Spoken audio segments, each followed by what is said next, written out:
Ko tētahi o ngā amorangi o Aotearoa, ko Tā Collin Tukuitonga, ko heke iho i ōna tūranga katoa, hei kai tohu i te kāwanatanga.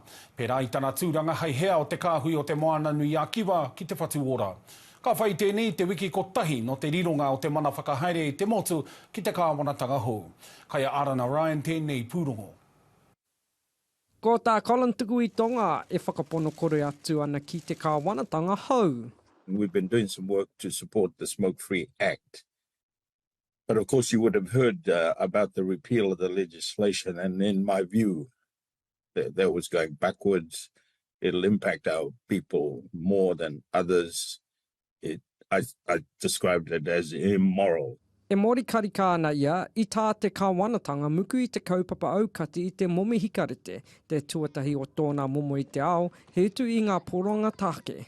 How can you allow smokers to continue smoking so that you can find the money to cut taxes to the rich? It's just totally unacceptable. Ko tōna kotahi o roto I ngā Māori toko whā ka mate I ia tau I te kai hikareti, o te hunga mautere he kotahi o roto I te toko whitu.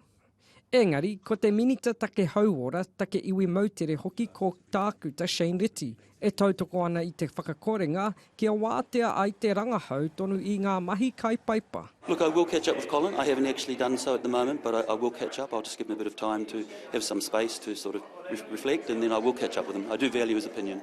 Hei tā reti, nā te momi rehu, kua tino heke te nui o te hunga kai paipa I ngā tau eri manei. What we do know is that vaping is the key modality that is having an effect. In fact, we saw the ASH result, albeit it was around young children, young people particularly, earlier this week.